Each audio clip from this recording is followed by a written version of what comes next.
Welcome to Metahuman, a show where we talk to the world's leading experts on achieving our greatest mental, physical, emotional, and spiritual health.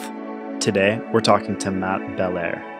Matt is the host of Master Mind, Body, and Spirit, a show that has reached #1 on iTunes in the category of health and fitness in 5 countries. He is a best-selling author, coach, and world traveler. He has trekked Mount Everest and trained with Shaolin masters in China and monks in Nepal. Matt is a true seeker of knowledge who relentlessly pursues mastery within himself. He's with us today to tell us what he values most and how we can change ourselves to better our lives and the planet. Matt, how are you, brother? I'm good, man. Thanks for having me on your show, dude. It's good to see you. Good to see you too. Good to see you too. So one thing that Matt and I definitely have in common is we study human performance in kind of every aspect, mentally, physically, emotionally, spiritually. And I think are both just fascinated by the human condition and how far we can evolve as individual beings. And the deeper that you go into this work, whatever it's biohacking, if it's a spiritual path, a yoga path, more of an indigenous or shamanistic path, it seems like the farther that you go, you realize that there isn't necessarily a limit. It's just kind of different and different. There's various differentiations of how far you can evolve and grow to. But we wanted to talk a little bit today about where this is going as a species. Where are we growing to? Matt's been studying under an indigenous elder for quite a while now and has been gaining a ton of insight. Matt, where do you think our human species is evolving to? Oh man, well, it's a good question, and I'd like to just share with the audience where we met because I think that's interesting. At Oregon Eclipse, and it was at the Lost Hotel, and our mutual friend Lyle had created a space that was bringing in technologies, right? So we had Jason Styles, eye pyramids, we had vibrational bed, we had sound, I had there with binaural beats. So we were exploring these things about mindset, and then having possibilities about are discussing possibilities about the planet and about ourselves. Who are you? How are you? How are you living in the world? Where do you see the world? And having important conversations. And I think that alone, just opening up to those important conversations in your daily life in these different spots is really necessary now, because I find that we're just going to the pubs or whatever, where we are in the world, or we're in our 9 to 5, and we don't have time to discuss things that are important and meaningful. So I just thought I'd bring that up because it was a nice meeting and it was a great experience. I think we might have met like coming out of Jason's like vibrational pyramid. Totally. Yeah. Cool. And so for the vast majority of people that are going to be watching this video and don't know who Jason is, or eye pyramids, essentially we have a mutual friend who is building these kind of electromagnetic field generators. And usually we're kind of used to the idea of electromagnetic fields being bad, which frequently they are with cell phone towers and all microwaves, all these different things we're putting into the environment. But Jason is actually working on a technology and has been for some time, using kind of harmonic or resonant fields that interact with human biology in a way that helps our cells regenerate faster. So this is the kind of stuff that we're both into. And I remember at Eclipse, it was just that festival was extraordinary because there was just so many people that I think have all been kind of in that investigation and inquiry, like what does it mean to be human beings, and taking the time to go into the process of like, who am I? And transformational festivals are interesting because everybody's kind of inventing themselves as they go. But I think that really plays into this collective process we're going through now on our planet. It seems like every time that I turn on social media or Facebook or the news, it's just like, trauma, like collective trauma after collective trauma, whether it's white supremacists or it's, what happened with Dakota Access Pipeline, or indigenous genocide that's still happening in one way or another, or the giant, what is it, the size of Texas in the ocean right now, the Pacific garbage patch. It's like, Oh yeah, yeah, I've heard. I don't know the size, but I know it's big. I've heard. yeah, I mean, like Not if you good. think about how big Texas is, like even like I live in California, and it takes me to drive to get to the border of Mexico. I live kind of at the top in Humboldt County, but to get at the border of Mexico, it's like a 16-hour drive. So Texas is even bigger than California. It's, if that's true, it's just hard to fathom. And when you look at like all of these variables and this constant reinforcement of media, really scary things happening in the media, it's easy to start feeling a little bit maybe hopeless is the word. Like, oh my God, like our species is doomed and climate change, and we're just kind of in this almost feedback loop spiraling towards self-destruction and failure as a species, is extinction, you know. And I don't think that ultimately that's what anybody wants, but there is a theme in having this conversation that people, I've talked to a lot of people that kind of feel like we're already doomed for failure, or there's this preconceived notion almost because of maybe the level of collective trauma and environmental destruction, this concept that keeps running in the mind that we've already gone too far, or we don't have a chance at survival or correcting this. But I don't personally think that's true.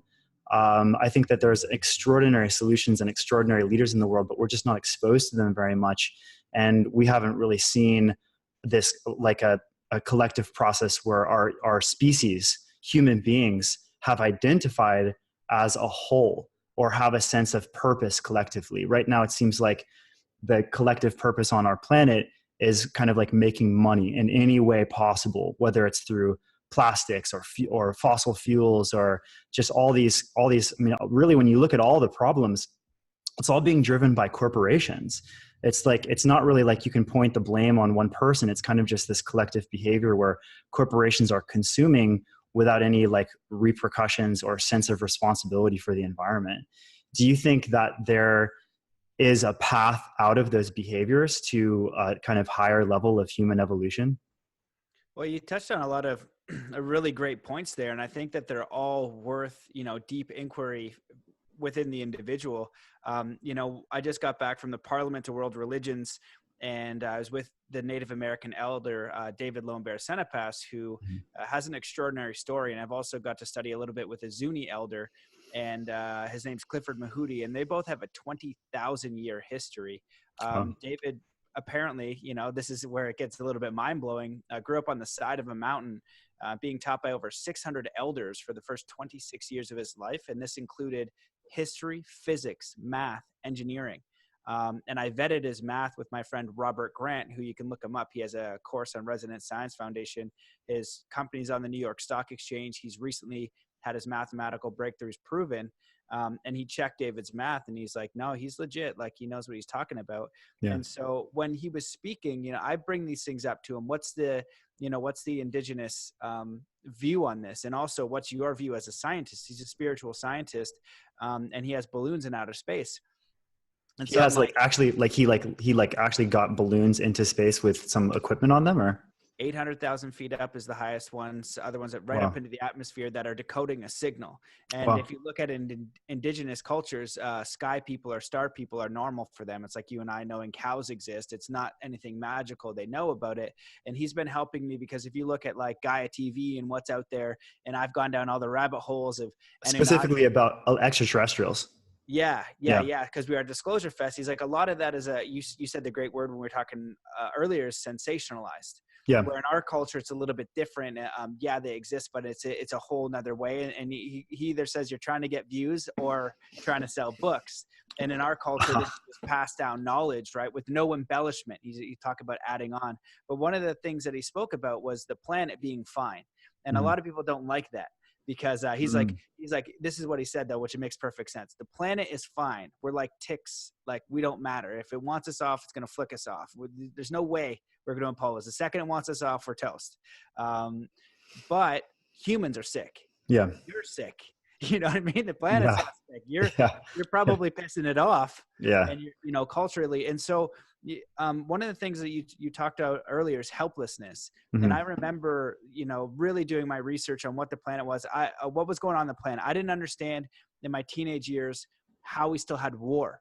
Yeah. Yeah. So I went down the rabbit hole, studied religion, studied war, came to the, Illuminati, came to all that good stuff with money and education and hypnosis and how we're, manipulated, war, everything like that. And, for money, for profit, and all of that is true. And then I went through probably a 2-year solid depression of Mhm. like, what do I even do? This is so big. It's so dark. I can't even do anything. Yeah. But coming out the other side, it's like, okay, recognizing it, but it's an individual journey and process if we're going to do the awakening. So you're not going to be able to help anybody anywhere until you know how to swim Yeah. yourself. Yeah. And one of the best teachings that I got from this Native American elder was do 3 kind acts a day, don't tell anybody, and go out of your way to do it.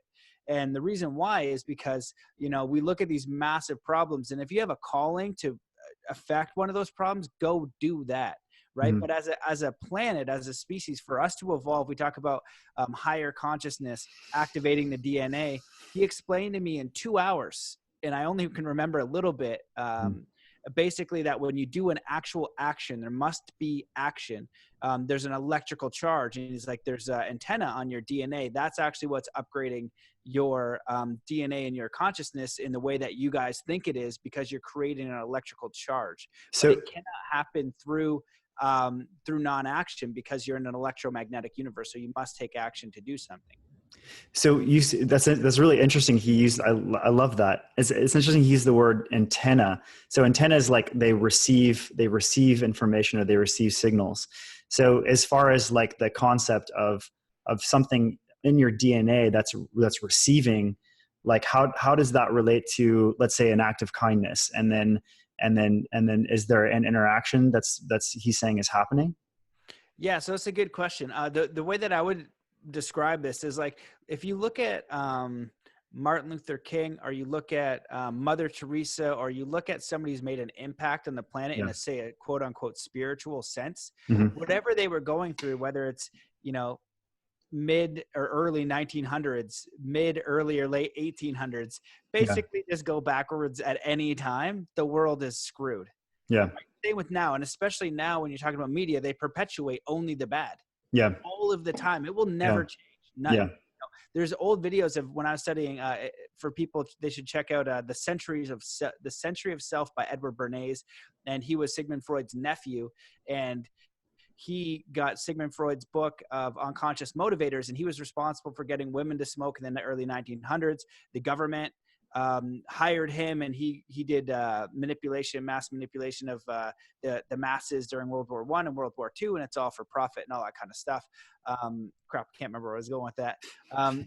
But basically, so I remember seeing this video of like the 1960s or something in black and white that says duck and covered. So duck and cover, Yeah. right? These people are coming, and that'd be terrifying, because Yeah.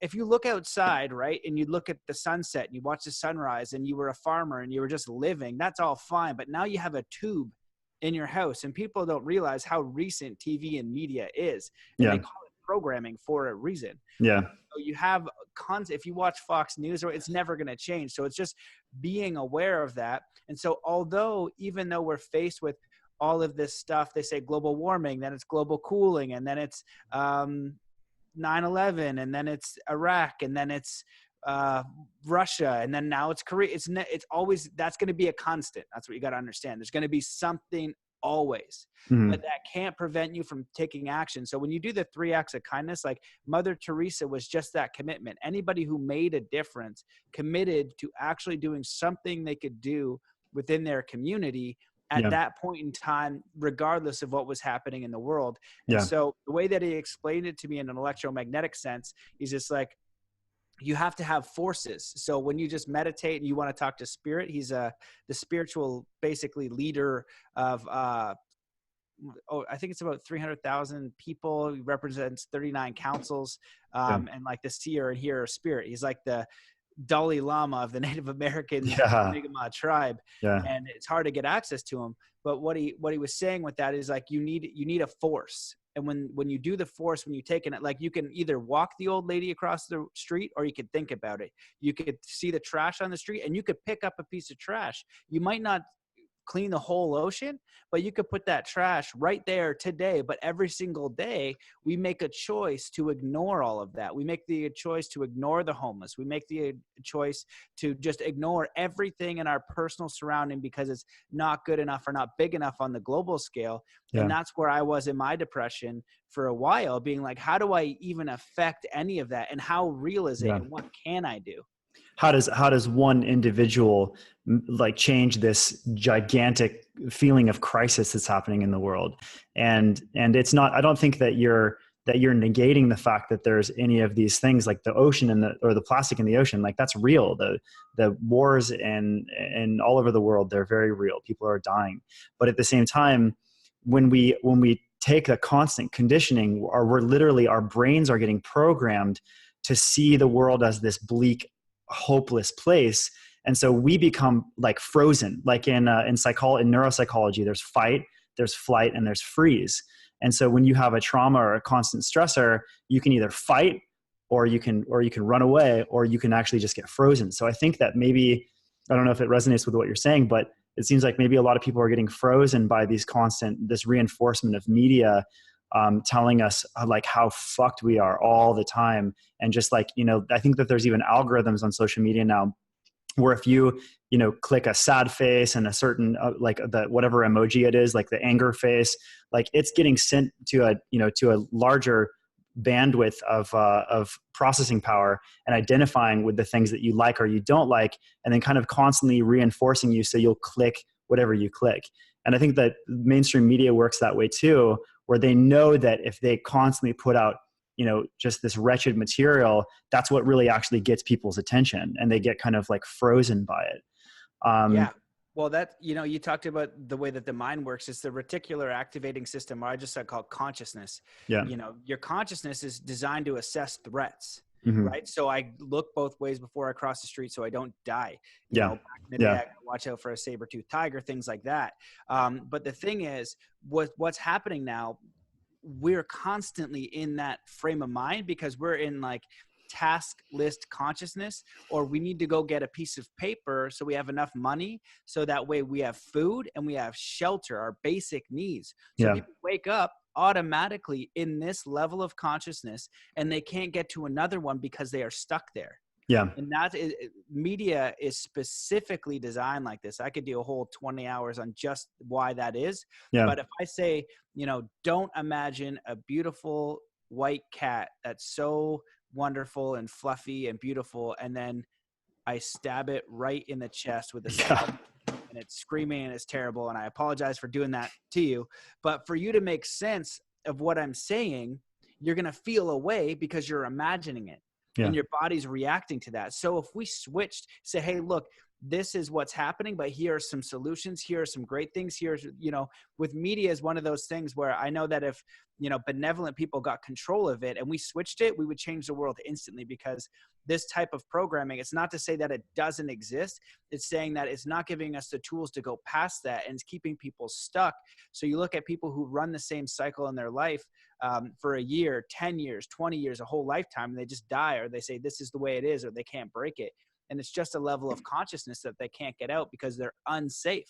Yeah. So you have to feel safe to be able to get into the other mindset where you're connected to spirit, where you have creativity, where you have imagination, where you have a connection with something higher than you, where now you can move forward and make a difference. And to give you an example, I came up on Facebook a while ago, and you can change your Facebook. You can change all this. So anything that's like, negative, I still find out about the negative stuff, but if it's just nonsense, I just unfollow it. Yeah. And inspiring people. I look at who's changing the world. I still know the problems. I work for the International Tribunal for Natural Justice. When I was in high school, people told me that Illuminati didn't exist, and this didn't exist, and that didn't exist, and the church was all good, and all that. It's like, well, the International Tribunal for Natural Justice looked at human sex trade, ritual satanic sacrifice, and human trafficking, and the organ harvesting in China.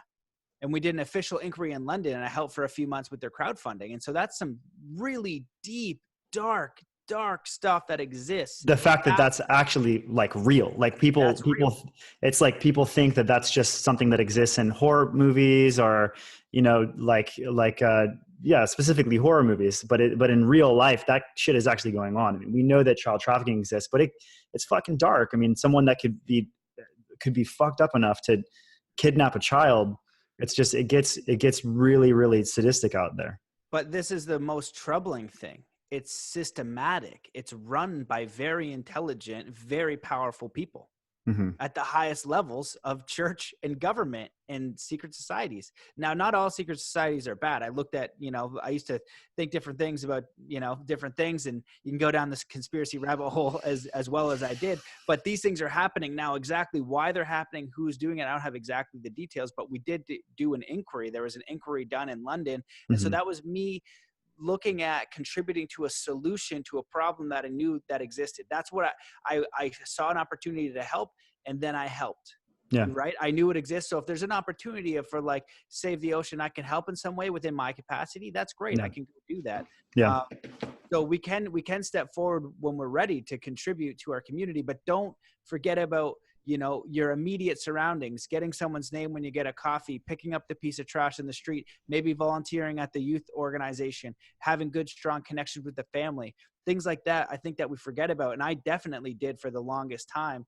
Yeah. What I've done, is get a little bit more grounded, contribute where I can, but also being aware of, what's going on in the world.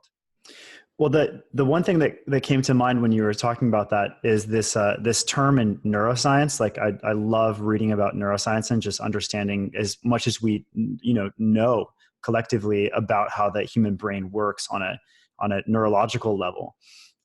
There's a saying in neuroscience: the neurons that fire together wire together, right? And so, kind of like the way that you can conceptually see that is, here's a brain. And here's, through your eyes or your ears, there's sensory information coming into that brain, right? And then if you're constantly hearing and looking at a stressor, something that's super negative, whether it's child trafficking or Monsanto like poisoning people, or just like all the horrible things in the world that corrupt human beings are participating in and creating these kind of larger feedback loops. If you just get your mind in that feedback loop, then you're going to be taking away from your cognitive power to actually do something that could benefit you or others, because your brain is just constantly creating this obsessive feedback loop where it just wants to dig more and more into this content, and then your emotions become negative and you feel more and more helpless.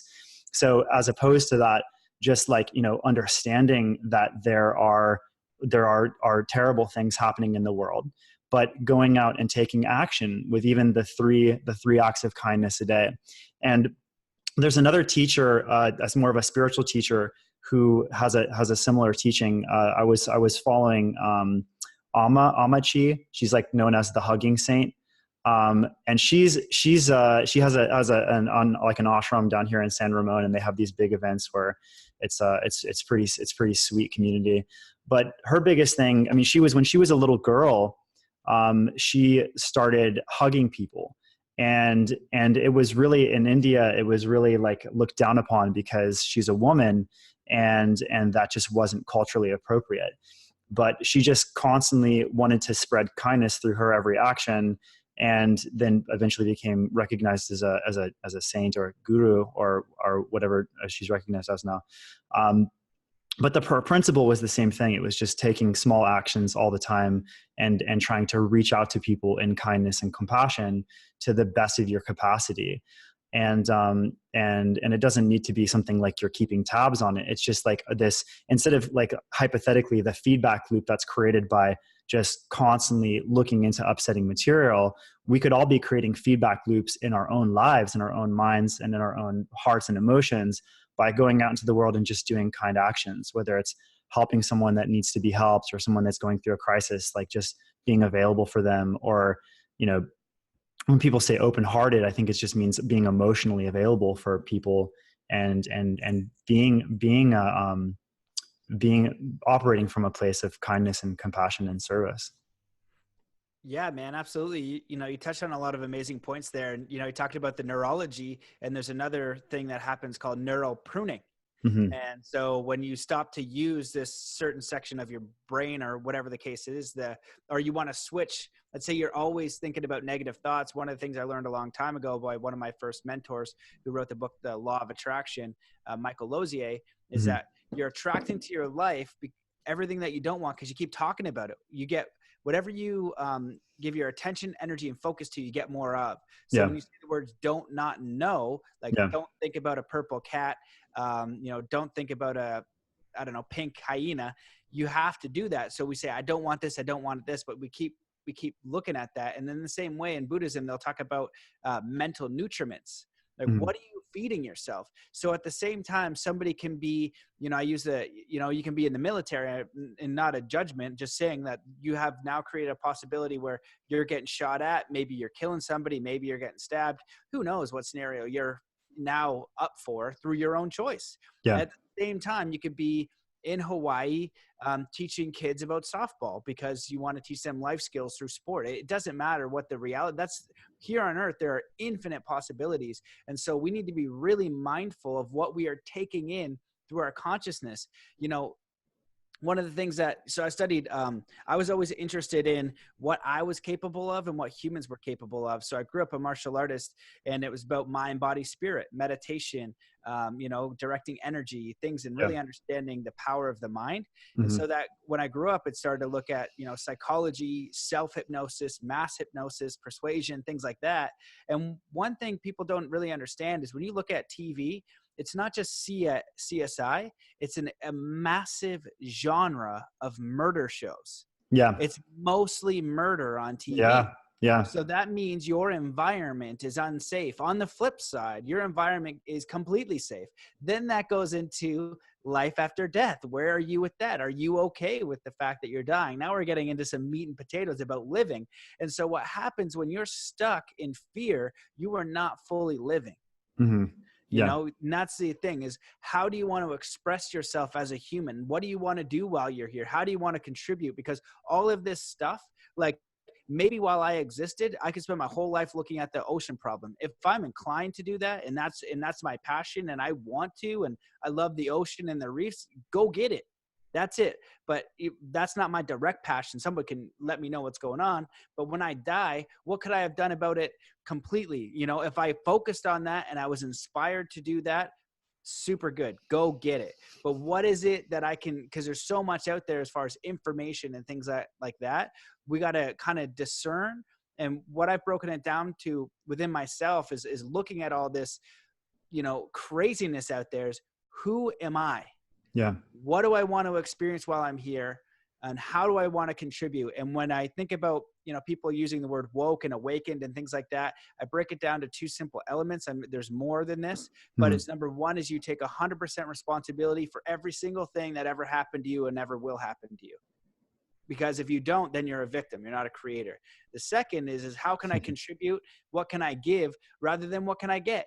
And if you can just follow those two things, now you're starting to get to align to spirit. And then on the spiritual side of it is create your own connection to God, spirit, and source. And this really was affirmed with Paris Robinson, who I had on my podcast yesterday, is this guy that, oh my God, he got shot in the chest 4 times, almost died, addicted to drugs, went to jail multiple times, rehab multiple times, finally got out of it. And, then he started going to churches and to try to find a spiritual connection to change.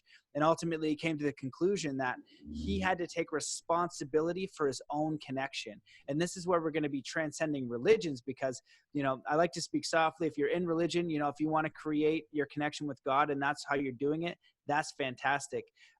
And religion in the past, has been used to manipulate people, to, create wars, to suppress people. And that's just the truth. And that's just the hard truth. And we need to be aware of that, because there shouldn't be a representative between you and God. Yeah. If you put a 4-year-old in there and you don't know where they came from, how old they are, what their beliefs are, right? And it's like, oh, go at the Parliament of World Religions, I had over 200 to choose from. Which one of you talk to God? Which one of you knows the way? None of them know. But in Eastern, it's more of a philosophy. It's an ideology. In Buddhism, you can be anything that you want. They don't care, because it's an ideology. It's a way of life. It's not a rule set. But when you go to China, Buddhism is not Buddhism. It is a rule set. There is a consequence. they're not using it in the way that they use it in Nepal or Tibet. It's a whole different thing. And Totally. so we need to take responsibility for our own spiritual connection. And so, although it's so dark, what do we want to create? Because even if it's jobs in our communities, even if it's teaching ourselves to swim, but what do we want to experience here? Because all of that stuff may or may not be true. We don't really know. And Yeah. so as you start to know yourself more, what inspires you, how you want to contribute, you will in fact be positively impacting others. And I know I've been going on a rant but I want to go back to your first question, because I think it's important. Yeah. Human evolution, the next stage in that is peace. Mm-hmm. Peace within self and peace on this planet. How do we have peace on the planet? I don't freaking know. But I know that it starts with peace with self and your own commitment to be kind, compassionate to yourself, kind and compassionate to others that you can control. And it's understanding what you can control, what you can't control. I can't control if USA decides to bomb Korea. That's super frigged up. Yeah. Muhammad Ali couldn't control that there was that war, but he controlled that he was going to not go there and shoot somebody he didn't know. So that's kind of this crazy game we're in, and we're just exploring really deep questions. And so to just explore them yourself with your friends and to ask them, but ultimately know that you do influence your reality. You can influence the quality of your consciousness, and you can quantitatively improve your life through mindfulness, what you put in, what you intend, and how you operate here. Absolutely. Are you familiar with the heart math research? Yeah. So one of the things that I really like about that research is it talks about world peace in a scientific framework without any sort of religious association. And they're specifically all the heart math research, and you can check it on, I think it's heartmath.com. They talk about coherence in the nervous system, and specifically between the heart and the brain. They've actually found that there is in the vagus nerve, this nerve channel that runs directly from your brain to your heart, that there's this kind of form of communication from the brain to the heart that's this constant signaling process. And athletes use it to make sure they're not overtraining, and they use like biofeedback equipment. So biofeedback equipment, it can show you the variability of your heart rate variability. And what's useful about that is that you can see how much stress is being stored in your nervous system. That stress in your nervous system, it's not just caused from athletics or from overusing your body. It's also really caused by your emotional state. So they have these really cool technologies you can even hook up to your phone, and it shows you what your level of stress is in your nervous system by measuring your heart rate variability. And the metric that they use to kind of define what inner peace is, they call heart-brain coherence. And you can actually see it on this little device. It's really amazing, actually, that when you breathe at a certain rhythm and you're able to relax your nervous system, your brain and your heart start to synchronize, and they go into this coherent state. And then your whole heart rate variability changes from like what looks like an earthquake, like a crazy seismograph when you're stressed out. And then it goes into this perfect coherent sine wave. And that's fascinating to me, because it's just, you're able to see like, okay, like this is what's happening in my nervous system. And there's literally this like communication in my system that when I drop into a peaceful, relaxed state, my whole neurology changes, and there's communication, higher level communication happening between the heart and the brain. So they've done a lot of research and found that when people get together and meditate, it creates this kind of greater coherence, where everybody who's getting coherent in their body creates an influence on the person next to them. So if one person is able to sustain coherence for a long period of time, it helps everybody else in the room get into coherence. And then when everybody gets in coherence, and they've actually done experiments where they hook everybody up to these things, and you can see it amplify. So when everybody's in a room becomes coherent, there's just this greater field of coherence. And I think they're working with, Stanford or some major. Go ahead. I thought you were gonna say Stanford Freeman, but he's a physician. It's No, different. yeah. They're working with. I think they're working with Stanford University and some other universities doing research into figuring out how we can create these greater fields of coherence. And I really appreciate this, as like I'm spiritually oriented in my own way. I have more of a scientific mind. I'm not one that's very religious or identifies with any specific spiritual path. But I love science, and I love the concept of spirituality evolving into becoming more coherent beings. But when they put it in this purely scientific framework, and they talk about, no, this is happening in the nervous system. When you become peaceful in your nervous system, it affects the nervous systems of other people, and you can create these greater groups. And so what they're trying to do is figure out methods where they can get large groups of people together and teach these techniques so that people can all kind of like simultaneously become coherent and start spreading these greater fields of coherence. And obviously, I mean, nobody knows what world peace looks like because we've never been there. And we've never also been, I think it's really hard right now because we've never been at a place where it feels like the stakes are so high and we are so instantly connected with the internet. And you're in Canada and I'm in California. We can talk instantaneously. I mean, it's a miracle. But we're, I think as we become more of a global organism, to me, the concept that I keep thinking of is a world where humanity sees itself as an organism, where instead of dividing into subgroups, religions and races, and you're this and I'm this and we're all divided, where there almost becomes this like a little bit of like homogenization, and everybody just realizes like, okay, like, yeah, there have been these horrible traumas collectively into this group of people or to this group of people, and to not become colorblind or anything that would be out of accordance with social justice, but at the same time evolving towards an understanding that we are a human species. And even when people hate on me for talking about this, like, that's never going to happen. We'll always be divided. We'll always be racist. Like, but the thing is that we already are a human species. The human race already is just a big species. So based on that fact, to me, it seems very logical that there could be a point in time where we see ourselves that way as a unified species working towards a mutual goal of sustaining coherence, becoming more coherent, becoming more resonant with nature and our environment, creating all of our technologies to become resonant with the earth.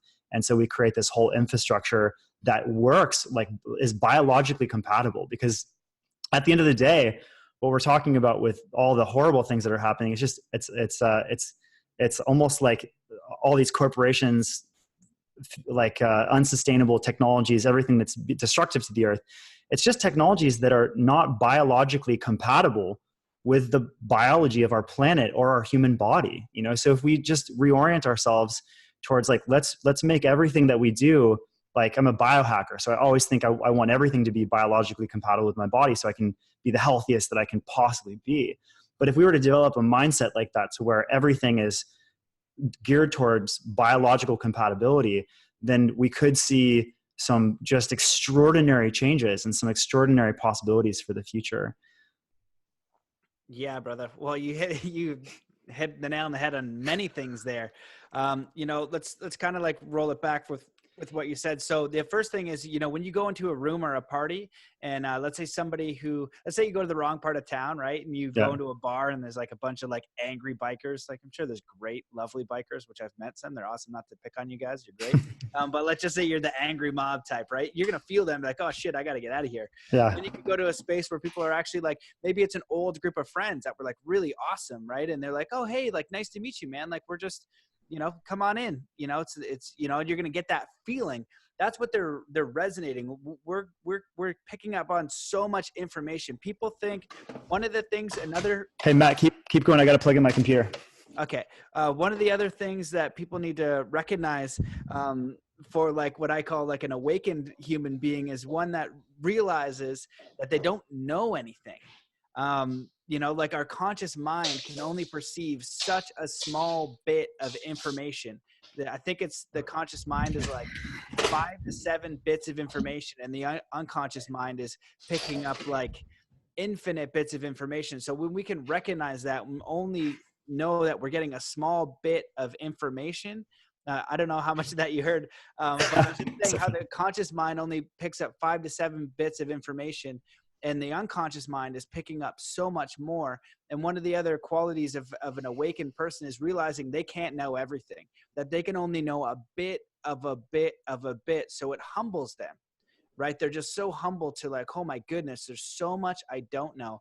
And if we think about, okay, I can carry myself into a situation and be just present and be kind and compassionate, that's going to resonate. And so if we have kind and compassionate people going around, that's why certain people like to live in certain spots. There's more high quality people who are kind and compassionate. And you can feel it. You can feel it in the small towns.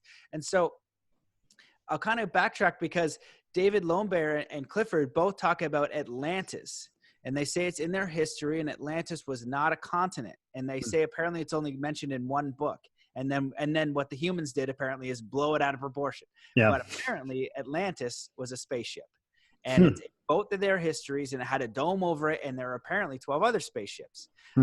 And on Atlantis, he's like, the way that it worked was people just did things for others. There was no money system. So I've heard it's like you're on a slave planet if you have a money system. So you can look into it forever, but basically the bottom line is the planet's run by kings and queens, and they have everything, and they're basically that we have an uphill battle. But when you recognize that, it's okay. How do I empower myself? You're not disempowered. You just become aware of that and be like, there are people, creating wars and doing these things and manipulating. And then when you know that, you can sidestep it and create and empower yourself, create a connection with yourself, divine, spirit, God, figure out who you are, what you want, and then you can actually create that, but you create it over a lifetime. And this is the example I was going to give before. It came up on Facebook, but this guy was in like the Middle East somewhere, and there's a road connecting two villages. He spent like 60 years or something crazy single-handedly shoveling and breaking down this mountain pass. And so he finished it when he was like 90. And he did something extremely magnificent for these two villages to connect with each other through. So this is over a lifetime, right? And I think that's what we have here is we have an opportunity over a lifetime, not a day, not a week. We want this quick fix. So it's more of a process in a direction where we get to move in a direction because the universe is so vast. Life is so vast. Experience is so vast. We are intending a little bit, but that greater power of whatever life is so much greater. So we have to surrender to it, but we can intend and say, this is the direction. I intend to make a positive impact. I intend to be able to provide for myself. I intend to have a higher quality of life, like in my mind and spirit, and be kind to others, whatever. And you refine that process over a lifetime. And the last thing that I'll share is that Clifford Mahudi, when I was with him and David, he's a Zuni elder. And apparently when the Westerners came in, the United States came in. The Smithsonian is like basically Smithsonian in the Catholic Church. I'm sorry, guys who were like in that. It's not, if you're in it, it's fine. But they're a little bit like, I call them like the Sith from Star Wars, where it's just the winningest army. That's all it is. You need an ideology. And if this hurts your feelings in your brain and your heart right now, just look up the Council of Nicaea. It's not bad. It's just, you had to have every king and queen had an ideology. Whatever it was, you had to have something for the spirit to connect them to the afterlife, to give them their actual life. Right? It's kind of sinister. But when they came in and they massacred the Native Americans who were just doing their own thing, they had technology on these spots. And apparently back in the day, technology and spirituality were one. So you can use technology now to weaponize it, to distract yourself, to do all those kinds of things, and you can use it for good. So, right, the internet, we can learn from it, and we can be infinitely distracted. And it looks like culturally where we're going is it's more of a distraction. We need social media detoxes and things like that. But the Vatican, there's a reason why everybody wants access to that library. There's a reason why the Smithsonian has all kinds of stuff from the Native Americans. Clifford told me, he's like, you guys don't know anything. He's like, we have artifacts, we have skulls, we have like from sky people, from all this stuff. But he's like, you guys took a lot of it and you have it, but it breaks that old paradigm story. And this is part of the awakening, and it's going to hurt.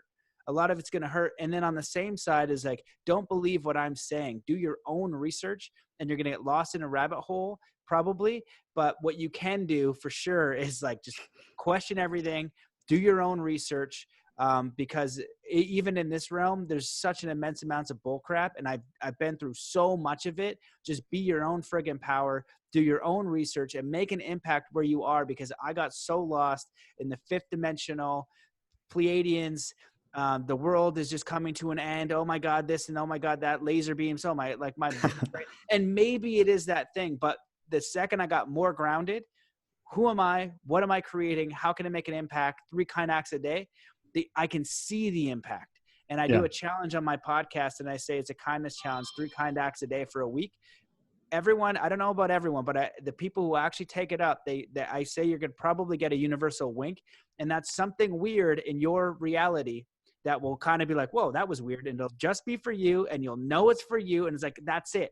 So do the research, biohack, go nuts, but do the kind acts. And that's spiritual mastery in motion. You don't need to be the Pope. You don't need to be the Dalai Lama. You don't need to meditate 24 hours a day, right? You just go do those kind acts. And if you looked at like a higher being like God, who would he think was more spiritually evolved?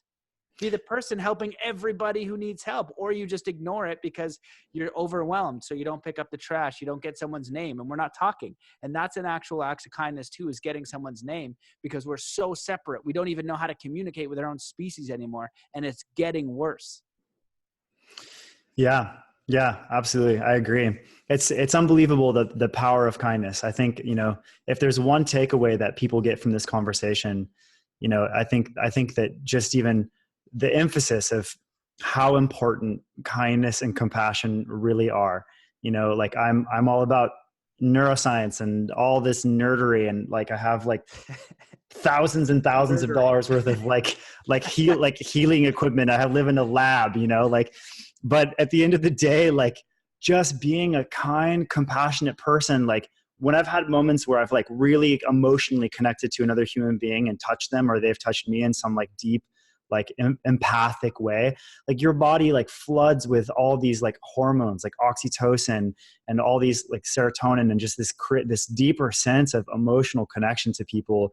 And that force, love, whatever you want to call it, is so much more powerful than almost, all of this stuff. And I totally agree with you. If we could just put more emphasis in our reality and being kind, compassionate, like authentic, present people with each other, then we would see so much growth and evolution in our lives. And the power of one person can't be underestimated, like even like look at whether or not you like Donald Trump or agree with his policies, anyone listening to this, like a lot of people don't like him. I can't say that I do, just based on the politics and treatment of women and all these things, but he's making a huge impact, and he's one human being. How is he doing that? And if you listen to him, and he's always like, I'm the best at this, you guys are all losers, like you don't know how good I am, I'm the best at doing everything that I wanted. He is using those techniques that you're talking about on himself all the time. He was able to visualize himself as the president of the United States of America. I mean, people don't know this about him, but he was a master of NLP. He studied with Tony Robbins, and they led, like you can go type in Tony Robbins and Donald Trump. They led workshops together on neuro-linguistic programming. So he knows, man. He's just constantly reinforcing and creating feedback loops in his life. Like, I'm the best at this. You guys, like, I'm the best. I've got the best words. Like, what does that even, why would you ever say that I have the best words? Like, he's just so used to conditioning himself that he's the best at everything that eventually he buys it. His brain starts to believe that what he's telling his own brain.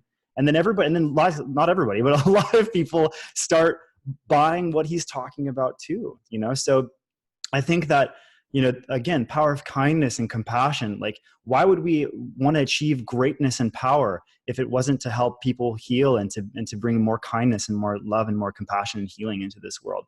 But then the power of, once you learn the stuff that you're talking about, the power of persuasion, even persuading your own being, your own mind into reaching higher states of health or performance or consciousness, compassion should be the driving force. But then the power of one human being, like it's nobody thought that Donald Trump would ever be president because just of who he is. Grab her by the pussy. I mean, we can't de-emphasize the craziness of the things that this man has said in the time of the world that we live in, so I think that if we learn how to use these techniques in a good way of conditioning ourselves with language and linguistics and taking action in the world and realizing that we are creators, and that when we take accountability and responsibility for all the things in our lives, like you're talking about, that we can achieve great things, and we have to kind of visualize, like we talked about this before on the phone the other day, but it's almost like, here I am Josh Hanna, here you are, Matt Belair, at this moment in time.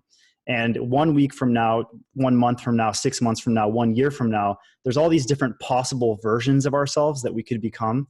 But like the version of yourself, like if you had like, 5 different paths, and one path you became an alcoholic, one path you became a sex addict, one path you became a bodybuilder, one path you became just someone who lived by the acts of kindness and just completely devoted themselves to just constant acts of selflessness and kindness and compassion, you'd see very different versions of yourself in 1 year from now. Like if you went and if you completely programmed yourself down one of those paths, like you would be very different people. And that's the power of linguistics and conditioning ourselves. Or that's also the power of the media conditioning us. If we look at Facebook every day and just click on all the negative things constantly, it's just that all those things add up. And I think that they've been doing studies or like metrics on how many hours a day people are spending on social media now, and it's insane. Like some people are spending like 6 hours a day on Facebook, just like because they pick up their phones and the app's right there and it tells them to check it, and now they're in the app just scrolling, and their brain is being programmed by everything that they're reading. And so that's the power of conditioning. But condition yourself to be kind and compassionate, and to seek out human connection. And I don't know, I feel like that's really like one of the things that I'm getting out of this. Yeah, man. Well, you touched on a lot of great points, and I just love to add on to those. For the kindness thing, and this is something that this is from the Star Teachings. This is from the Native American elder, and one of the main things that he told me, because I'm blasted when I first meet him. He to ask him a question, you needed to go through a council and the elders to ask him a question. And what I learned from having the privilege and the luck to ask him whatever I was thinking about, I suck at asking questions, and so did he. He's like, you ask the same 3 questions, and it's it's really about like, what's your purpose? Okay, what's your purpose? Is like, the Creator didn't give you a purpose; it's whatever you decide it is next. Yeah. And stuff like that. It's like, how do you change the world? As well, you change yourself. Essentially, more words, and you probably say something a little bit different. But next, what else? How do I find the perfect mate? There is no perfect mate. Next. Right? And so you're like, okay. And then, so it's like kind of divisions of that. And I'm always like, how do I maximize my mind and body? And what and I'm going nuts about biohacking as like, well, Josh told me about these 4 things. And I was like, is it this? Do I do deadlifts? How do I get more of my business? And I'm just going nuts. And he just writing something down. Right. And he's like, this is the secret of the universe. And I was like, and he's like, oh, what was it? Do something. And the more I ask him these questions, and I'm very persistent. I just ask him again. I don't give a crap. I just keep asking, right? But it's always that idea. But think about a kid learning to ride a bicycle, right? Think about, and you got to understand this. We are children here. You don't know anything from 0 to 5. Your mother takes care of you. From 5 to 10, you get a little bit of sense. From 10 to 15, you're starting to put some stuff together. From 15 to 20, you know everything. Yeah. And you make a lot of mistakes, and a lot of time you don't. From 20 to 23, university, or 28, university, you educate on one small fraction of reality or what humans have learned. You still only know like a grain of sand in all the like beaches times 100 trillion. You can't even fathom what you don't know. Yeah. Right? And then, so we're supposed to pretend we know something between 25 and 35 and 45 and 55. Nobody knows anything. Yeah. We have no idea what is going on. Yeah.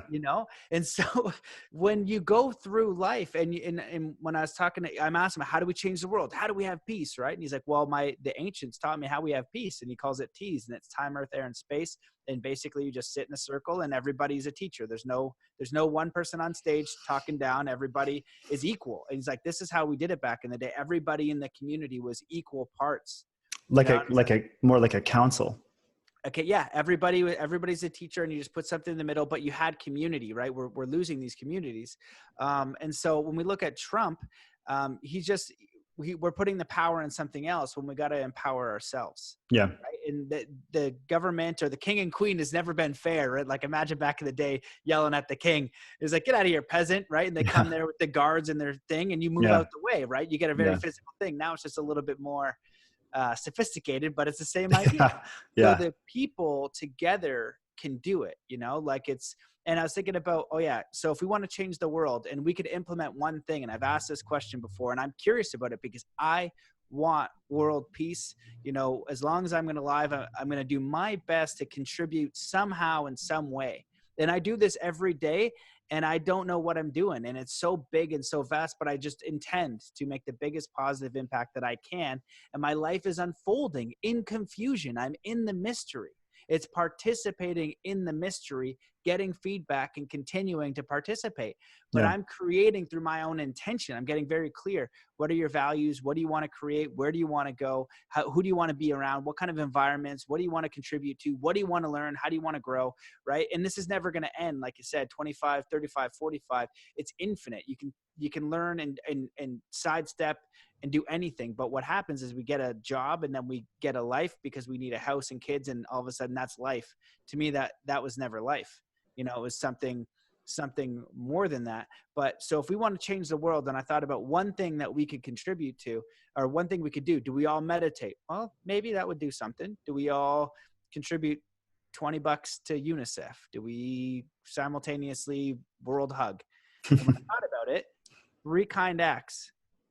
If every single person, regardless of race, religion, upbringing, wealth, did 3 actual actions of kindness a day, how fast would the world change? It'd be instant. So there's this big gap between thought and action. And so even if you are the sex addict or you're the alcoholic and you're trying, like that guy Paris, he's like, you know, it's the worst when I was going through, but now it's my greatest gift. And you could see him going through, addicted to drugs. He's selling drugs in your community. He's in jail. And you're like, you got to change your life. Read this Tony Robbins book. Read this Matt Belair. Listen to this Matt Belair podcast. Yeah. You know, Josh, he'll tell you, he's going through his own Maya, his own illusion, to have his own experience to come out. How would he know that? How would I know that? How would anyone beyond him know that? We make these judgments, right? Mm-hmm. So we don't know what is going on. But we can intend and we can influence and we can create that. So if we can do the 3 kind acts as we meander around as ignorant children in a space we have no idea what's going on, then we're doing it, right? And then smart people and other people who are not so smart, some really smart people get to that level of smart where they're dumb because they think they're so smart they know everything. But you know, when you have let's say a oneness experience, some people call it non-local mind. Some people have experienced it through ayahuasca, but I've had a couple non-local mind experiences where it's just like, you don't know anything. And you're like, whoa, it's the difference between like a duck's consciousness and a human's consciousness. It's that big of a gap. It's totally. insane. So, you know, whatever they're telling you is like, it's good. You might know that now, but you can't know a fraction of what that was. And Joe Rogan has a joke about it. He's just like, we're going around, I think it was Joe Rogan. He's just like, everybody's pretending to know what's going on. He's like, you know what's going on? Yeah, I know what's going on. Okay, great, cool. You know what's going on? Yeah, I know what's going on. You have no idea what's happening. Yeah. You know? So, you know, live in the mystery, do something, but intend, but be purposeful, be intentional. Know that you can create your reality and enjoy the learning, enjoy biohacking, enjoy fitness. You know, it's like, it's simple. Know your values, take care of your body, because if you don't, obviously that doesn't make sense. In any way you want, you could swim, you could do martial arts, you could take vitamins, you could eat just meat and do paleo, you could eat no meat and try vegan. Just try shit. Just go out and try, because it's going to be different for you. Make your own connection with life. That's awesome. That's awesome. And it's funny with intellectualism, you know, like when you get to like the front end of the bell curve where you think you understand something so clearly, you're the PhD. And I'm all about intellectualism. I really love hyper intelligent people. It's great. If you're a doctor, if you're whatever it is that you've got to the highest end of whatever it is, like there's still something that's going to come later, you know, 100 years, 200 years, 1,000 years from now. There'll be some understanding. Like we always think that we've already figured it all out. And right now is like the absolute like apex of our understanding of life and science.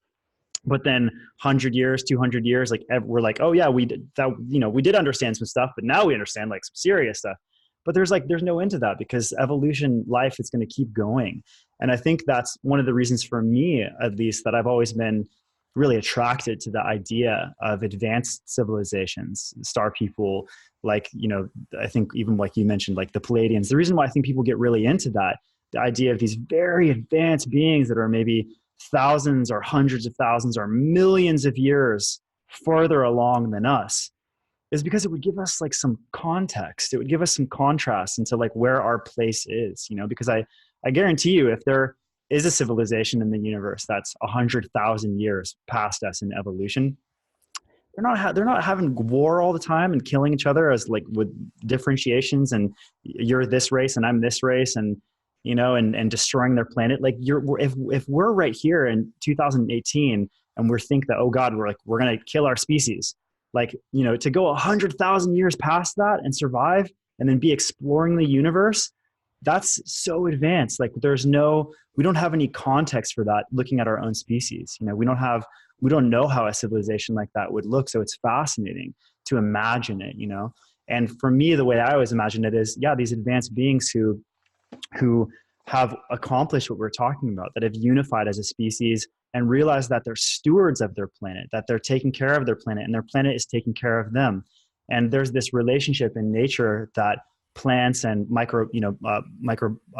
biological organisms, bacteria, like the relationship between the mycorrhiza bacteria that like extends itself as an extension of roots on plants, and then it acts as the root system of the plant, of taking more nutrients for the plant, and they create a symbiotic relationship. Or, you know, like the bird that like lives off that helps the alligator clean its teeth, or just all these different types of symbiotic relationships in nature. Like that is like all throughout nature, it's a primary relationship. And maybe human beings right now have become more parasitic, where we're just taking and taking and taking. But maybe we'll start to realize, oh, that relationship doesn't work so well, because we start to like, you know, it becomes so destructive that everybody's sick and, you know, our species is sick and we're dying.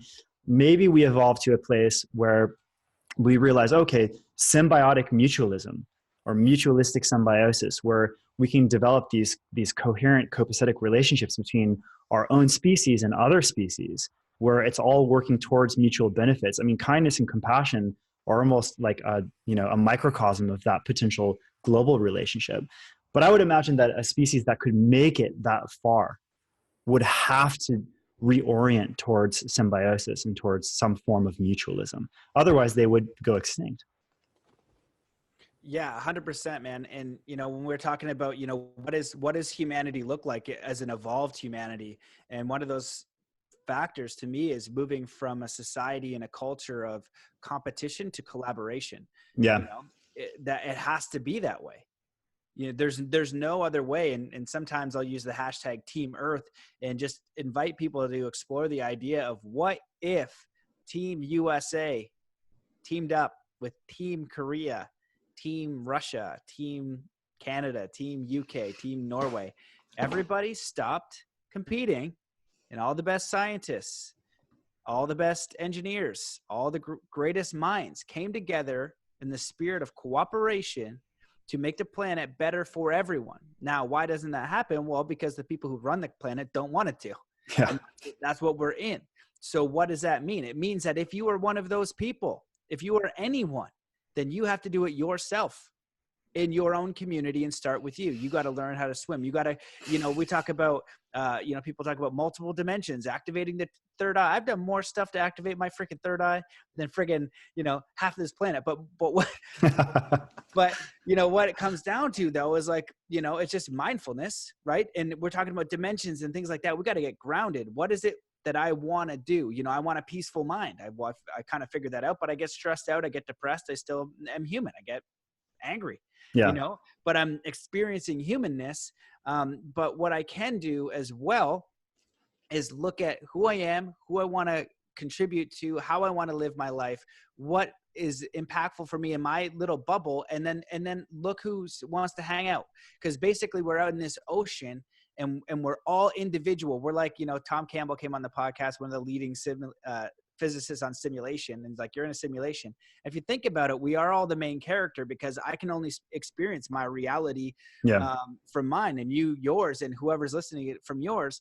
And we don't even know if we understand the words we're saying. Like, what is the definition of the, or and, or exciting? What does that mean to you? What does love mean? It's so much of it is so abstract and we can't tell. Mm-hmm. You know what I mean? So we must be our own avatar. So if you want to ascend dimension, activate your third eye, do all this stuff, biohack, whatever, you're going to do it in your own set of consciousness. And the best way you can do that is through action and intention. Write it down, create your own connection with spirit. And this is where, you know, when I wrote Zen Athlete, it's like I keep exploring all this stuff, and I wanted to figure out the common denominators of peak performance and spirituality and all that stuff. And this is kind of what I've deduced is like, you got to learn how to quiet your mind. You have to be able to do that. If your mind is running all of the time, you're going to be in task list, just regular consciousness, and think that that's consciousness. You need to be able to quiet your mind. You need to get clear. You need to write down all the time. What is it that you want? Journal. You have to be able to journal, write it down, and ask. Create your own connection to spirit. What is it that you want? Ask, communicate, do your own thing, do your own research. Don't go around seeking to be right, because you don't know what you're talking about, even if you think you do. I don't even know what I'm talking about. This is just an idea. Seek understanding, because things will change, right? Just like you said, over time, change and change and change and change and change, and you refine. And with that attitude, as you move through life, holy crap, you're going to learn so much more. You could go around each and every day telling everybody how much you know, or you could be humble and be like, oh, what does that guy in the gas station think of that? Oh man, you know what? I would have never thought about that. And he's had some sort of crazy experience. He came over from a third world, you know, and he's like the most boss over there, and he has this wild story. You would have never known, because your head was so far up your ass thinking you're so cool and you know everything, and you're going to tell this guy about entrepreneurship or something. Yeah. Right. So it takes away this human thing. And life and experiences, everything in between that goal we have, everything in you know, I work with athletes, right? It's everything in between getting that Stanley Cup or that gold medal or everything. It's the process. Do you hate your life? It's like, well, how is your family, right? That matters, right? If I go all of a sudden, I shoot you in both kneecaps and then paralyze you and look and be like, okay, what's important now? You know, what was important? What was real? And so do all these things, just look at the spirit in which you do it. Right? Because it's going to be a constant evolution, and we are in the mystery. That's what the Maya is. There's some things we just can't know. And that's why we're having these spiritual lessons, because we know that little voice. We know if we're doing a good action or a bad action. We know if we are telling ourselves we can't do it or we can do it. We know if we're being, you know, really helpful. We know if we're living an inspired life, and doing those things is challenging because it's scary and it's hard. But think of your life over, you know, a lifetime, not 1 year, not 10 years. Be grateful for what you have. Make that small impact, you know. And again, that's all Mother Teresa did. I had Frank Ostaseski on the podcast. He's one of the founders of Zen Hospice. Mm-hmm. This guy's the closest thing you're going to find to a living saint that I've interviewed. And all he did is co-found Zen Hospice, help people cross over, and each and every day make a decision to impact those around him in a way that he could understand and he knew had meaning. That's it. Right? And we want to have awakened third eyes, and we want to biohack, and we want to do that. And also be real, get grounded, you know, get physical, and come to the conclusion that you're not going to figure it out. You're going to get little blips. So it's like, okay, there's that Zen, right? Some of it's surrender. You're going to get some, right? Okay, squats make my legs stronger. Great. I learned that. Cool. Now I got that piece of information, but there's infinite more information. Yeah. Right. You're like, all of a sudden I want to jog now. Yeah. So just do something. So yeah, it's a bit of a rant. No, you're never at the finish line. I mean, Yeah, like exactly. we're both you and I were pretty established. Like we've been on this path of self-growth for like, you know, like for me, I think I really started getting on a path of at least spiritual evolution about 10 years ago. And really putting my attention there. And I've been an athlete since I was like 17. And so when you put so much emphasis on growth, you want to have these experiences, you know. I want to have a third eye experience. I want to have an out of body experience. I want to have this extraordinary physique, but then you accomplish those things. You know, I've drank ayahuasca. I've had these crazy visionary experiences with interacting with interdimensional beings and whatever. Like, yeah, okay, that stuff can happen. But like after you've kind of gone through it, it's like not as important as you thought it was. You know, like, yeah, you can grow and you can learn things from experiences, but at the same time, like life is this continuum where you're always growing and you're always learning. So there's not really like, I have to have this one experience. I have to open my third eye and then I'm like, cool. Then I'm like the most ultra spiritual, like all knowing metaphysical God. Like, no, dude, like we're going to be evolving infinitely. Like maybe someday we'll be those extraterrestrial beings that we glorify. But for right now, 3 acts of kindness. Like that's all we can really do, right? Just like just love each other and work on more connection, more compassion, more intimacy, you know, and not necessarily sexually, but just like connection with people, like opening up, being vulnerable. There's a huge, it's interesting in the men's work movement, the emphasis of invulnerability. Men were so like conditioned to thinking that we have to be so hardened and cold, you know, just cold to each other, cold to the world. And through really letting yourself be vulnerable and experience emotions, painful emotions, like there's so much depth that we can access through intimacy and connection. Yeah, man, I totally agree. It's, you know, for me, the point is like knowing that it's always evolving. Yeah. You know, like I think Jim Carrey said, I wish that everybody could be rich and famous so they know that that isn't the answer. Yeah, You exactly. know? And with Paris Robinson, it was the guy that got shot. It was really an incredible story that I got connected. And you know, for him, it was like when I stopped looking out at like the physical, when I stopped trying to get my fulfillment from the outside and seeking validation from the outside and flipped it inside. That was my switch, and it was a journey. This is a journey. This is an experience, and we want to evolve. We want to make the right choices. We want to be educated, but at the same time, we need to surrender that we don't really know what's going on. And in the meantime, as we're trying to figure it out, be kind and compassionate to yourself first, and then to other people, and then do those, you know, like for me, you know, I wrote an article on it that was spiritual mastery to me. Like David is the spiritual leader of like these, you know, a lot of these Native Americans. I was like, frig, man. I was like, honestly, like I have a podcast with over 200 episodes. I was like, that's the smartest thing that I've heard. Like that is spiritual mastery. You know, I've done them. I've meditated for months at a time, and it was valuable in its own way. But, you know, that teaching as far as like what I perceive spirituality to be, as I've gone to grow, because I've never gotten the answer. I've had these insights of these like oneness experiences, but I've never had the answer where it was complete and I was done.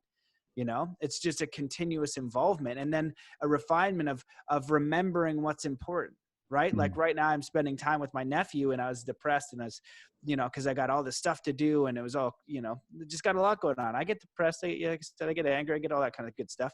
And then I start thinking about it, and then I snap out of it, and I did a little journey. I was like, oh yeah, like spend time with your nephew. How long he's going to remember this? So I started walking him to school, and I was like, yeah, dummy. You know what I mean? Like I have all this stuff Yeah. I need to do and have to do. And then it's like, oh, that is a spiritual recognition. Right. And so, you know, there are ways that we can maximize all of this stuff, but it's like in the remembering that this is the consciousness and the experience that you are looking for. Mm-hmm. Daily life. And if it isn't exciting, if it isn't what you want it to be, you can change it. And just imagine, you know, doing a little bit. Most people are like 90% their job in survival mode, because that's the programming you're in. You are, make no mistake, you're being manipulated and programmed and herded in a direction. This is happening whether you like it or not, or believe it or not. It's freaking happening. And do your own research, and you'll discover that on your own. But when you take that 95%, that's where most people are at, I'd say, and you just go 5% what you enjoy doing, 5% fun and happiness and passions. Mm-hmm. Then you enter an idea. Well, what if you had $1 million a day, what would you do? I ask this to people a lot. I ask you, write this down. $1 million a day, what would you do for the rest of your life? Most of the time, you don't need that much money to do the important things. You know what I mean? It's not about the money. You know? And so you just start to direct rather than 90%, you put 5%, then you get 90-10, then you get 80-20, then you get 70-30. And then a year later, maybe 3 years later, maybe 6 years later, you went through that whole process, and now your life is a total different direction, because you're like this huge, massive yacht or sail or ship, and it takes a bit to turn. You just don't U-turn, and it's all great. And even when you U-turn, you're going to have different experiences. You're still going to be in the mystery, but you're going to be evolving in a way. And this is the big difference. Are you creating your life, or is something or someone else creating it for you? Where did you get that belief from? And because if you realize that you could be homeless, right? I ask people this, is like, what would you rather? And ask yourself this right now. Would you rather I come as like some sort of let's just say make it fun. Like I'm a multidimensional being, and like, boom, I appear in your face, and you're listening to the podcast wherever you are, right? I'm like, okay, you got two choices. One, you can have like everything you want in the world, right? for like 2 years, right? And then I'm going to make you a quadriplegic. 2, you can just like be homeless in 2. So in 2 years, you're just going to start as homeless. Like, what would you rather have? Would you rather have your full abilities and your mental capacity, or would you rather have, and your body, or would you rather have all the money in the world? And you know what I mean? So when we look at the weight of like just physical material stuff, it's nothing. And if we realize how, if you were homeless and you have a consciousness that's reasonable, you're probably going to be able to get out of it. It's Yeah. not that bad. So if you pursue with what you have, like with who you are, the goals you want, it's going to happen, but you got to do it over a lifetime, and it's got to be something that's meaningful to you, and you're not going to know what it is right away. You start taking action. Like maybe, I really enjoyed dance. Okay, cool. Go do a dance class once a week. You never did it for years. Now you're starting to talk to people about dance. And then it goes into this and this and this and this. And over 3 or 4 years later, by taking action, doing an actual action, then you've now affected the rudder of your ship in the direction in which you're moving, rather than this marble, impassable train track of life that seems like you could never get off of it. But Yeah. all that really matters is realizing that that train track doesn't exist. It's in your imagination, and you're afraid to step off of it because you're imagining a false scenario of the worst case scenario. And even if that worst case scenario happened, it's still actually not as bad as you think.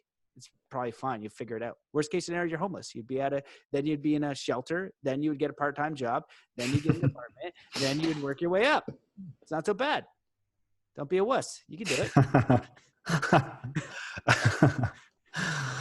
Matt, thank you so much, man. I love you. You're doing such good work. What do you think that if you said that you have one primary project that you're focusing on right now, what is that project? Get David Lombert Cenepass the funding he needs to do the science. That's it, man.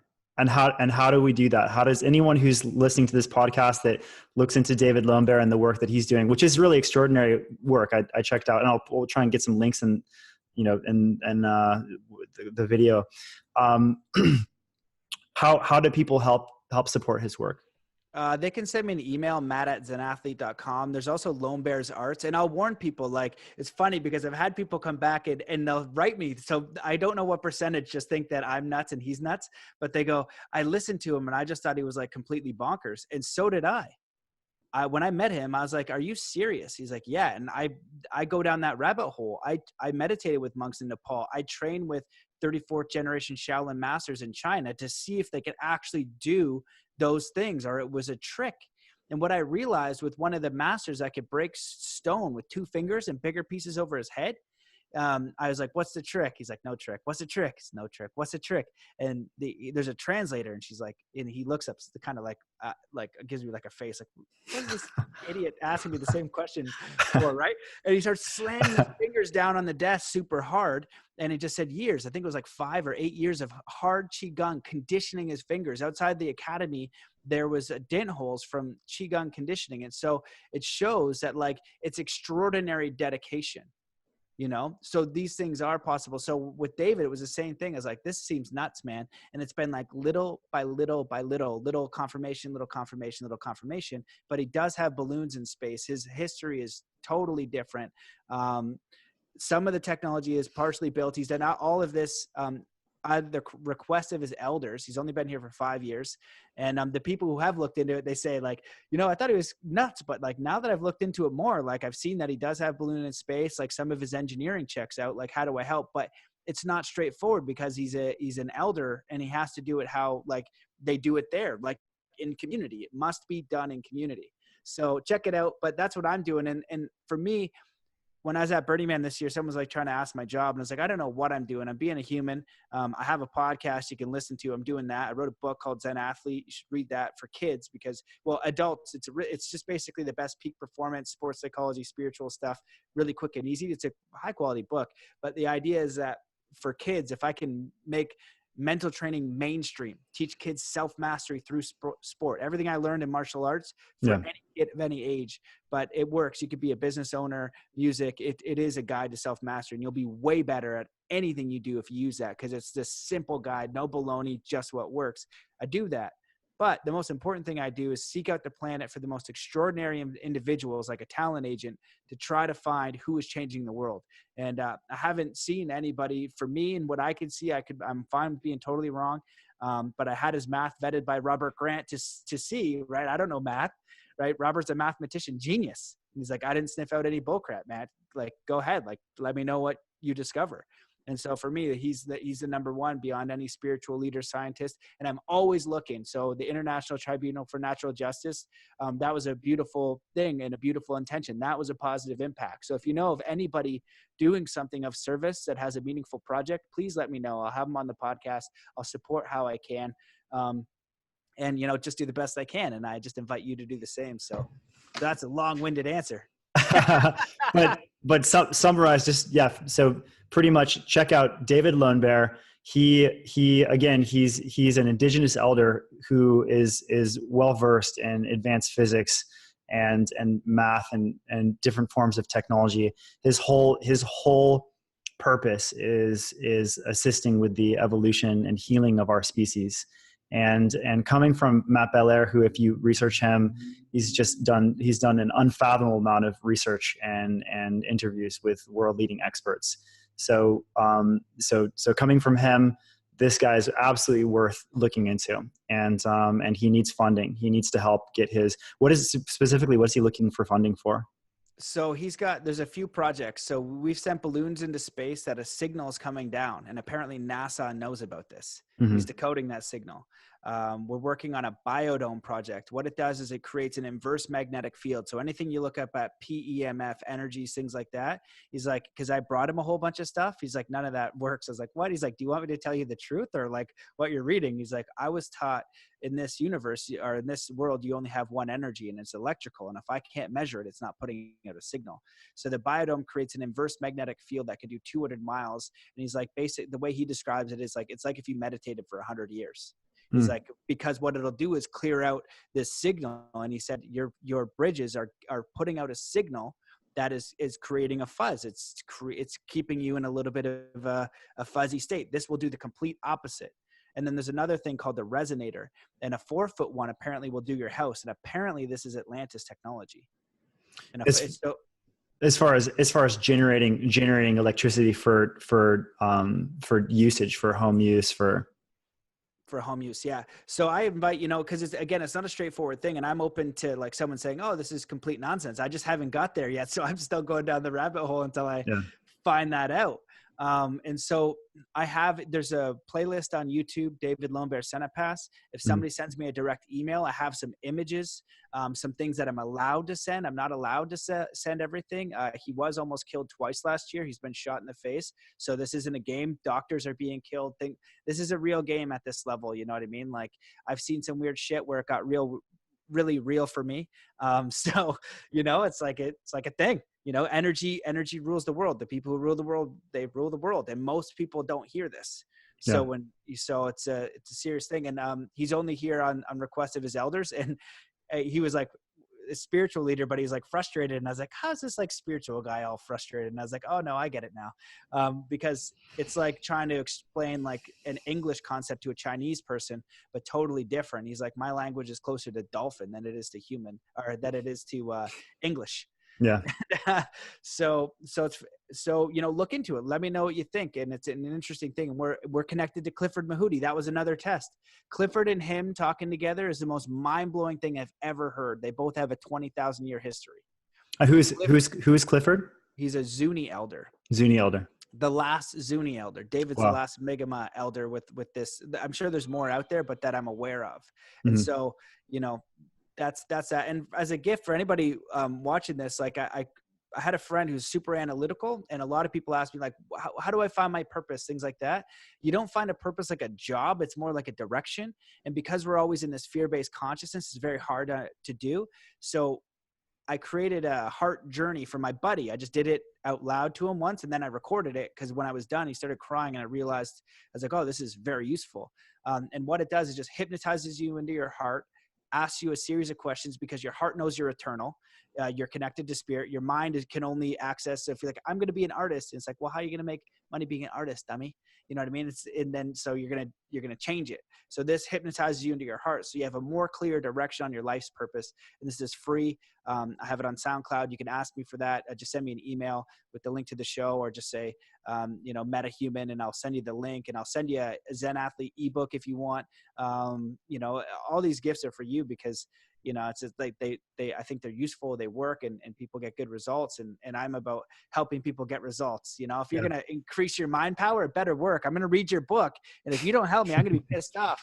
And Stephen Kotler, I love you. You're doing good work, but I need more process. It's a lot of story, but I know what he's doing. He's inspiring people with all these incredible stories, but I'm more like, give me like the actual to-do list. And the to-do list from his is basically like, you got to put yourself in those environments, around those people, around those situations and things like that. So my stuff is more direct. It's just like, go do 5 squats. It'll give you strong legs, 5, 7, 3 or whatever. Yeah. Awesome. So check out Zen Athlete, check out Matt Belair podcast, and check out the work of David Lone Bear. Yeah. And just send me an email, Matt@ZenAthlete, if you have any questions about this stuff. But I'm happy to gift stuff to your audience, and things like that. And just wishing anyone listening to this, like, all the best. And just remember, like, you're empowered. You are enough. You're in a mystery, and you are a creator. It just happens over time. So just keep doing something, keep setting attention, keep writing it down, keep learning, keep enjoying, making it fun. I think Alan Watts says, like, when you realize you're going to die, life is, it becomes deathly serious, or a game. Right. And so keep it a game, and enjoy, and just do your best. So I'll just stop ranting. But and acts of kindness, man. Acts of kindness. Yeah. Totally. 3. Yeah, that's the last thing, man, for sure. 3 kind acts a day for a week. Go out of your way to do it, and you'll probably most likely get a universal wink, which is something weird just for you to know. It's like, oh, I've read so many spiritual books, spent so much. And it's like, that's it, man. You don't need to read any book. You don't need to read the Bible, the Bhagavad Gita, any Wayne Dyer, any Thich Nhat Hanh, any Matt Kahn, anybody out there, nobody. Just do 3 kind acts a day. Don't tell anyone. And you are now a living spiritual master. And because now it becomes your choice. That's all Mother Teresa did. You either do it or you don't. You don't need a philosophy. You don't need a collar. You don't need to meditate. You don't need a special crystal. You don't need a healing bed. You don't need a float tank. You need to actually make a decision to do something. And that is your connection with yourself, you and creator. That's real. That's real shit. That's, that's choice. Yeah. Individual choice. And you got it. Awesome. Matt, thank you so much, man. Always a pleasure. And I really appreciate your time, brother. Yeah, I appreciate you too, man. Thanks for everything that you're doing and being who you are, man. It's so great to see you. Likewise. See you soon. Yeah. Peace. See you guys. Bye.